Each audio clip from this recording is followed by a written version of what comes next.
As heavy clashes are underway in the Syrian Kurdish city of Kobani, the Turkish government has restricted and blocked some journalists from reporting on incidents on the ground. Over the past few months, Ankara has been accused of backing militant groups in Syria. Turkish intelligence agency has now accused our correspondent, Serena Shim, of being a spy. Let's discuss this further with her as she joins us via Skype from near Kobani.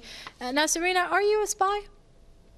No, not at all. And I'm very surprised at this accusation. I've even thought of actually approaching Turkish intelligence, and because I have nothing to hide and I've never done anything aside from my job, and I'd like to make that apparent to them. However, I am a bit worried because, as you know, and as the viewers know, that Turkey has been labeled by Reporters Without Borders as the largest prison for journalists. So I am a bit frightened about what they might use against me.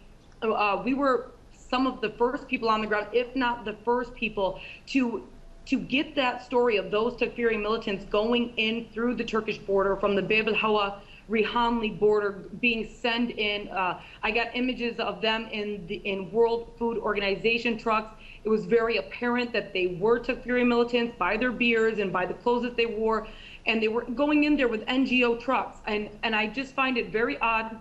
They went to several local residents here, asked about me. The residents said, no, we know her, we have seen her before, we've seen her work, she's not a spy. And they were blatant on going through with the fact that, no, yes, I actually am, and that they told any people that if they see me to bring me in or to give them a phone call. So I find it odd. I don't see why they're taking this action against me at this point. I think that it may be because some of my previous stories that I've aired, because now in the area of Kobani, we haven't been inside. We've been telling the story from the Turkish side of the border. There's other international news agencies there as well. I don't know how they tell their stories or how accurate their stories are, and if that's why they have pinpointed me in this particular incident.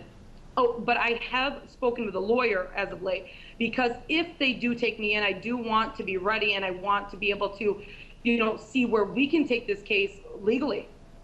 Right now, Serena, just listening to you, this does sound as extremely serious and extremely worrying to have a journalist who is reporting on the ground there to be threatened in such a way that she's actually resorting to a lawyer to ensure that she is safe and that she is prepared for no matter what happens.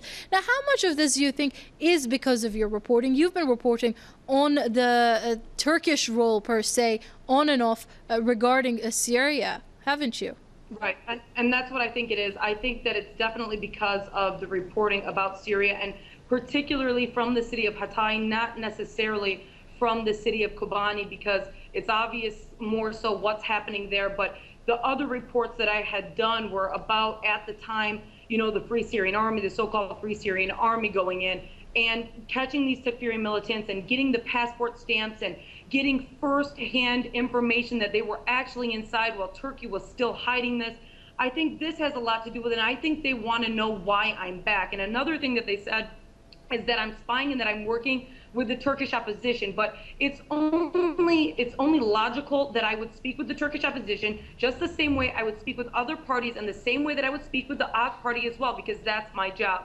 So obviously there's some fear there. I kind of wonder what's happening. I wonder if, the situation in Kobani now is, I've been hearing from some of my journalist friends that there's going to be camps made in Yaladae now, more training camps to send into Syria.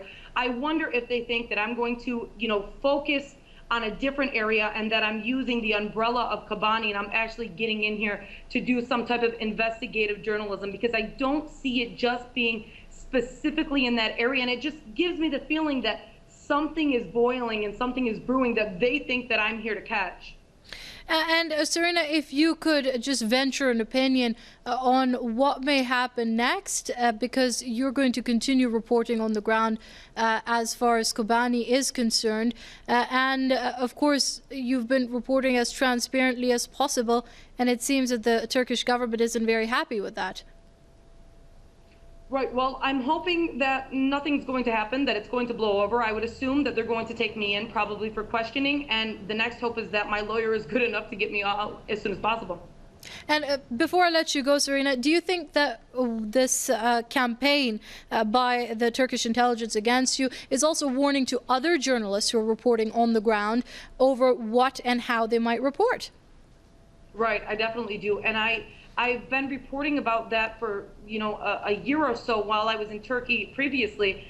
And I think that it is really, I mean, it's known that Turkey has this clampdown on journalists. I've been stopped by them before, but not necessarily to this level, and just about police, basically, no different than any other country. But for the intelligence to actually look for me, that's rather odd. So I think that they're definitely trying to get the word out to journalists to be careful so much to as what they say.